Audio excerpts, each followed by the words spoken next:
नमस्कार, खबरों का पंचनामा देख रहे हैं आप। मैं हूं आपके साथ पूजा। हम लेकर आए हैं देश दुनिया की 5 बड़ी खबरें, जिसमें चर्चा के लिए मेरे साथ स्टूडियो में मौजूद हैं कैपिटल टीवी के editor in chief doctor Manish Kumar. Doctor साहब, बहुत बहुत स्वागत है आपका। धन्यवाद। सबसे पहले नजर हेडलाइंस पर।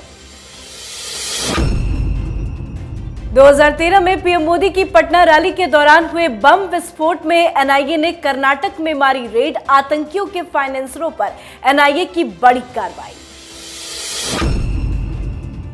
दिल्ली शराब घोटाले में मनीष सिसोदिया को बड़ा झटका। कोर्ट ने सीधा भेजा तिहाड़। 20 मार्च तक न्यायिक हिरासत में रहेंगे Sisodia. Land for job scam में सीबीआई का बड़ा एक्शन। सुबह सुबह सीबीआई की टीम ने राबड़ी आवास का खटखटाया दरवाजा। घंटों चली राबड़ी देवी से पूछताछ। कल दिल्ली में लालू यादव से होगी पूछताछ। विदेशी सरजमी पर राहुल गांधी के बयानों से मचा बवंडर। कैमरेज के बाद लंदन से आया बयान। देश में मचा घमासान। भारत के आंतरिक मुद्दों पर विदेशी हस्तक्षेप के बयान पर भड़की बीजेपी। अमित शाह से मुलाकात के बाद एक्शन में सीएम मान लिए कई बड़े फैसले। बीजेपी ने कानून व्यवस्था पर सर्वदलीय बैठक बुलाने की उठाई मांग।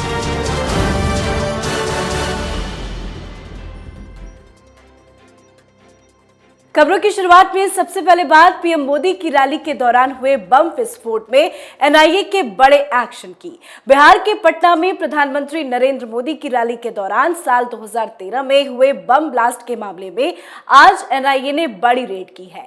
पीएम की रैली में धमाका करने की फंडिंग करने वालों पर एजेंसी ने कार्रवाई की है। धमाका करने वालों को आर्थिक मदद पहुंचाने वालों पर एक्शन लिया गया है। एनआईए ने आज कर्नाटक के बटवाल में 4 घरों पर छापेमारी की। दस्तावेज खंगाले। इन चारों पर ही बम धमाके करने की फंडिंग का आरोप लगा है। आज एनआईए के हाथ क्या क्या लगा? देखिए, एनआईए ने जो आज काम किया है, ये बहुत दिनों की मेहनत का नतीजा है कि they were able to pinpoint the financiers of jihad. ये सारे लोग हिंदुस्तान के अंदर बैठ के ये गजवा हिंद का जो कुचक्र चला रहे हैं, ये पीएफआई जिसे बैन कर दिया गया, ये सिमी, पाकिस्तान के दलाल आईएसआई से पैसा लेकर के हिंदुस्तान में जिहाद फैलाने वाले लोग जो नहीं चाहते कि हिंदुस्तान में शांति व्यवस्था बनी रहे, इन लोगों का कारनामा है।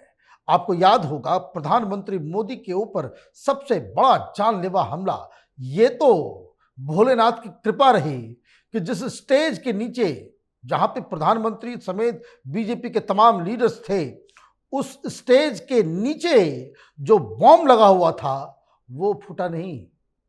उसमें कुछ तकनीकी गड़बड़ हो गई जिस वजह से वो फट नहीं सका। अदरवाइज दनादन कितने सारे बॉम्ब जो है गांधी मैदान में फोड़े गए। पटना दहल उठा था उस वक्त।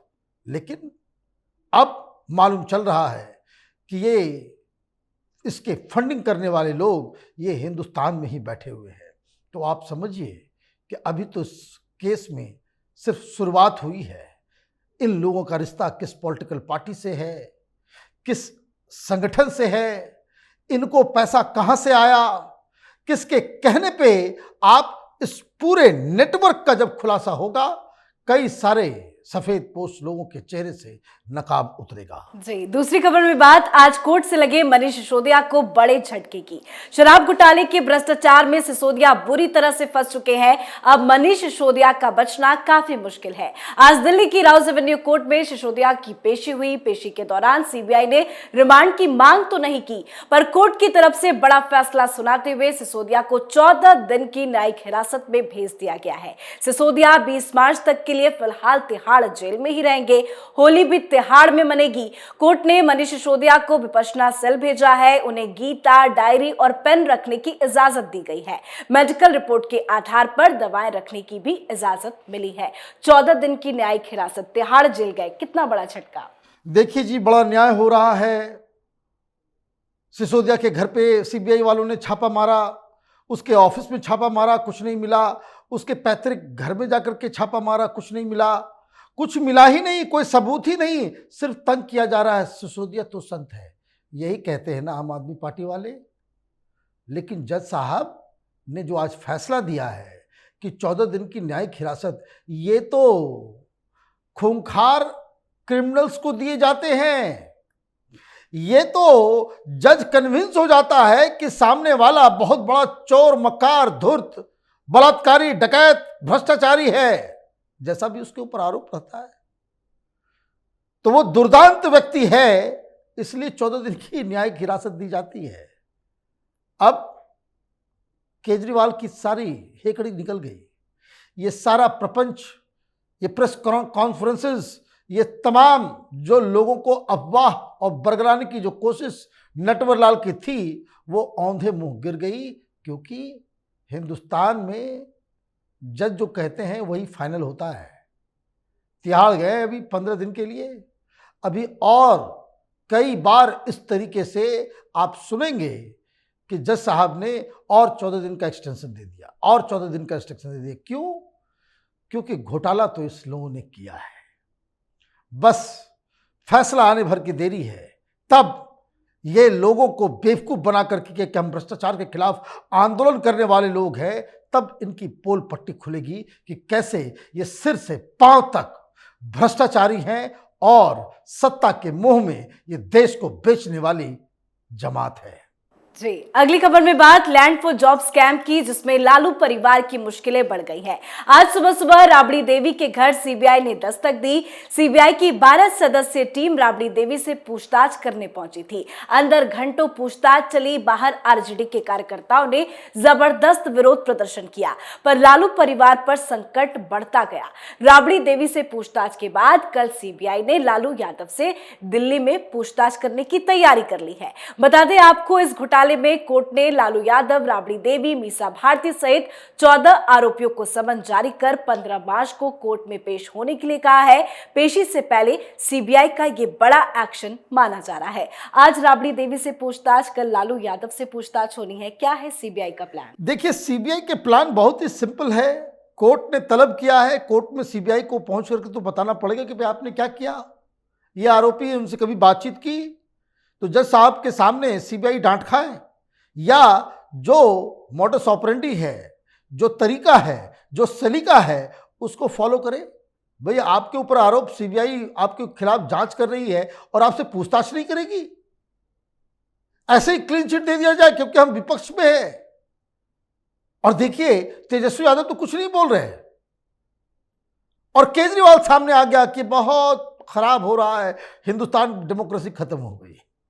तुरंत डेमोक्रेसी की मौत करवा देते हैं ये लोग। सिंपल सा मसला था, इनको 15 तारीख को पहुंचना है और इन लोगों को जो समन दिया गया है उसकी जानकारी और जो पूछताछ जो की जा रही है इसकी भी जानकारी सीबीआई पहले दे चुकी है। अब जैसे कल लालू यादव से पूछताछ होगी, ये बात पहले ही उनको बता दिया कि 15 तारीख को आपको जो है, इस तारीख को, फला फला तारीख को इस जगह पे हम पूछताछ करने आएंगे। राबड़ी देवी बाहर निकली, राबड़ी देवी कह रही भी तो नॉर्मल चीज है, कोई बहुत बड़ी बात नहीं है। और यहां दिल्ली में बैठ करके पत्रकार लेफ्ट लिबरल कबाल कि विपक्ष के ऊपर एक्शन हो रहा है। भाई ये केस जो लालू यादव के ऊपर, उसके परिवार के ऊपर जो लगा है, 2 लोगों ने केस किया था। एक ललन सिंह, वो अभी जेडीयू के राष्ट्रीय अध्यक्ष, और दूसरे शिवानंद तिवारी, वो भी आरजेडी में हैं। बीजेपी ने केस नहीं किया। ये केस उन लोगों के द्वारा किया गया है जिसकी गोदी में तेजस्वी यादव बैठे हुए हैं अभी। भाई केस करे आपके ही लोग, उसके साथ आप सत्ता के मलाई चाट रहे हैं। ललन सिंह बहुत बड़े पैरोकार हो गए तेजस्वी यादव के। तो आप जिन्होंने कंप्लेन किया, जिसकी शिकायत पे सीबीआई जांच कर रही है, दोषी वो नहीं है। बीजेपी को आप गालियां दो। भाई किस वक्त हुआ ये केस कब रजिस्टर किया गया? यूपीए सरकार के दौरान। भाई उस समय तो केंद्र के, तो उसमें कौन से मोदी थे? तो ये लोग दरअसल देखिए, इतने घृणित विपक्ष तो का रोल अब तक कभी हिंदुस्तान में देखा ही नहीं गया। ये चाहते हैं कि हमें चोरी करने की आज़ादी दी जाए और कोई कार्रवाई हो तो सीधे सीधे आप कह दो भाई मोदी करा रहे हैं तो हमेशा करा रहे हैं। ये बेकार की चीजें हैं। आपने चोरी की है तो आप पनिश्ड होंगे, इसमें कोई इशू नहीं है।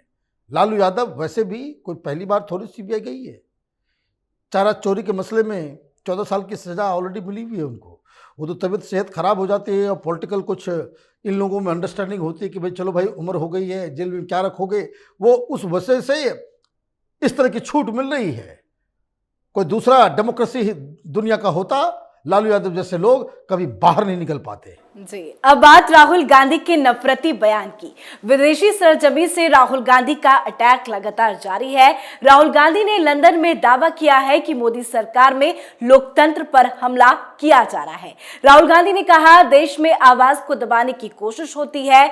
बीबीसी एक उदाहरण है। मीडिया को चुप कराना नया ट्रेंड बन गया है। राहुल गांधी ने कहा कि विदेशी धरती से वो नहीं बल्कि पीएम मोदी देश का अपमान करते हैं। देश में आपसी भाईचारा खत्म किया गया। साथ ही कहा, भारत के आंतरिक मुद्दों पर विदेशी हस्तक्षेप की काफी जरूरत है।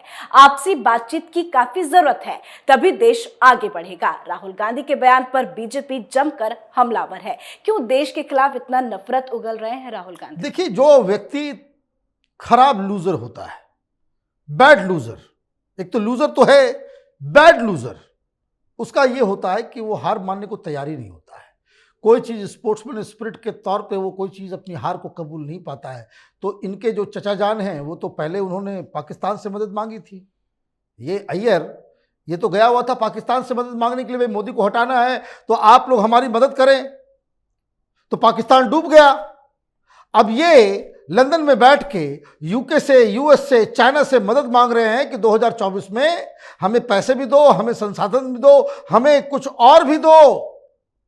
हिंदुस्तान में डेमोक्रेसी खत्म हो गई है, मर गई है। उसको जीवित करने के लिए हम जो है निर्वीर्य हो गए हैं। कांग्रेस पार्टी निर्वीर्य हो गई है। हम बिल्कुल किसी काम के नहीं रहे। हमसे अब अकेले नहीं हराया जा सकता। तो आप यूएस वाले, आपको अंदर आना चाहिए, इंटरवीन करना चाहिए हिंदुस्तान के इंटरनल पॉलिटिक्स में। ये देश खत्म हो गया है। अरे भाई, एक काम कर लो, इटली जाकर के रहो। इस तरह की चीजें और इस तरह की अफवाह और इस तरह के झूठे चीजों को आप कह रहे हो भाई पार्लियामेंट में बोलने नहीं दिया जाता है। तो राहुल गांधी का भूत बोल रहा था। अभी बजट सेशन के दौरान राहुल गांधी का 1 घंटे का भाषण हुआ ना, भूत बोल रहा था क्या राहुल गांधी का? वहां जाके बोलो हमको पार्लियामेंट में बोलने नहीं दिया जाता है। बकवास करने भी दिया जाता है, गालियां देने के लिए भी दिया जाता है पार्लियामेंट के अंदर। और पार्लियामेंट के अंदर में कांग्रेसियों को वहां टेबल पर चढ़ के स्पीकर के ऊपर कागज फेंकने का भी मौका दिया जाता है। और ये बकवास कर रहे हैं वहां जाकर के भाई हमें कुछ बोलने नहीं दिया जाता है। यहाँ पे मीडिया परतंत्र है। भाई मीडिया परतंत्र है मतलब मीडिया को आजादी नहीं है। आजादी तभी मानी जाएगी जब कांग्रेस पार्टी की चमचागिरी करो। अदरवाइज आपके हर नॉनसेंस को बढ़ा चढ़ा करके बताएं कि भाई राहुल गांधी बड़े मैच्योर हो गए हैं, राहुल गांधी बड़े मैच्योर हो गए हैं, और ये जो पूरा का पूरा यात्रा था वो बिल्कुल सुपरहिट, इससे कांग्रेस पार्टी रिवाइव कर गई है। तो मीडिया जो है आजाद है। भाई क्या मूर्खता है, मुझे समझ में नहीं आ रहा। अभी तो चुनाव हुए, कांग्रेस पार्टी को कितनी सीटें आई? कितनी सीटें आई? जिन राज्यों में चुनाव हुए वहां कांग्रेस पार्टी की सरकार हुआ करती थी पहले। आप खुद अपनी गलतियों से मर मिट रहे हो और सब ठीक रहा हिंदुस्तान के ऊपर। वो तो पता नहीं दिमाग सेंटर पे था राहुल गांधी का। उन्होंने ये नहीं कह दिया कि इलेक्शन कमीशन खत्म, जुडिशरी खत्म, यहां सब कुछ जो है वो संघ ने कब्जा कर लिया है। डिरेल हो गए, ये दिमाग काम नहीं कर रहा है। इनके सारे जो दाव जो हैं वो फेल हो गए हैं। एक थका हारा, टायर्ड, रिटायर्ड, बैड लूजर जो होता है, फ्रस्ट्रेटेड, उस तरीके का बर्ताव राहुल गांधी कर रहे हैं। जी, आज की आखिरी खबर में बात कानून व्यवस्था पर घिरे भगवंत मान की। पंजाब में कानून व्यवस्था बद से बदतर होती जा रही है, जिसको लेकर बीजेपी ने भगवंत मान से सर्वदलीय बैठक बुलाने की मांग की है। तो वहीं अमित शाह से मुलाकात के बाद मान ने कई बड़े बड़े फैसले भी लिए हैं। पंजाब सरकार ने ड्रोन पॉलिसी को भी खत्म करने का फैसला लिया है, जिसके बाद अब बड़े ड्रोन खरीदने और उड़ाने से पहले इजाजत लेनी होगी। साथ ही G20 समिट को लेकर भी भगवंत मान कानून व्यवस्था को लेकर सतर्क नजर आ रहे हैं। जो एक्शन अभी मान ले रहे हैं, पहले क्यों नहीं लिया? भाई डांट लगी है, क्या कीजिए। कहा गया होगा कि आप नहीं कर सकते तो फिर हम लोगों को आना होगा। मैं तो वीडियो देख रहा था, एक जेल के अंदर पुलिस वाले भी खड़े हैं, 2 लोगों को मार दिया जाता है और जिन लोगों ने मारा वो वीडियो बना करके डाल रहे हैं। ये पंजाब की हालत है। और क्यों ऐसी हालत? भाई वो खालिस्तानी भिंडर वाले नंबर 2 अभी तक FIR नहीं हुआ। पुलिस वालों को पिटाई करो, उसको मारो, उसको हॉस्पिटलाइज कर दो, थाने के ऊपर कब्जा कर लो, और पंजाब की आम आदमी पार्टी की सरकार वो कोई एक्शन नहीं लेगी। तो जो अपराधी हैं, जो गुंडे हैं, जो उस तरह के एलिमेंट्स हैं, उनका मन तो बढ़ेगा ही। और अब जब अमित शाह ने एक्शन लिया तब इनके होश ठिकाने आए, तो फटाफट सारा काम किया जा रहा है। 50 कंपनियों को भेज दिया गया है, जिसमें ITBP, सीमा सुरक्षा बल, सीमा सशस्त्र बल, CRPF, RAF, इसकी तमाम टुकड़ियां जो है पंजाब में बिठाई जा रही है। जब आम आदमी पार्टी की सरकार से नहीं होगा तो केंद्र को तो कुछ करना पड़ेगा, बॉर्डर स्टेट है। तो इसलिए कि जब उनको लग रहा है कि वो लॉ एंड ऑर्डर के मसले में घिरते जा रहे हैं, तो वो कुछ कुछ फैसले ले रहे हैं, लेकिन ये फैसला सफिशिएंट नहीं है। आप केंद्र के दबाव में आकर के कोई फैसला लें, ये अच्छा संकेत नहीं है। सरकार को, राज्य सरकार को लॉ एंड ऑर्डर की जिम्मेदारी निभानी होगी, और इस तरह के एलिमेंट्स जो हैं, खास करके खालिस्तानी एलिमेंट्स, जब तक उनके खिलाफ कोई कार्रवाई नहीं होती है तो ये माना जाएगा कि मान सरकार जो है वो बिल्कुल ही एक कमजोर, एक कठपुतली सरकार है। जी, बहुत बहुत धन्यवाद बातचीत के लिए। धन्यवाद। खबरों का पंचनामा में आज के लिए फिलहाल इतना ही। देश विदेश की बाकी खबरों और उनके सटीक एनालिसिस के लिए देखते रहिए कैपिटल टीवी। हमें लाइक कीजिए, शेयर कीजिए और कैपिटल टीवी को सब्सक्राइब कीजिए। नमस्कार।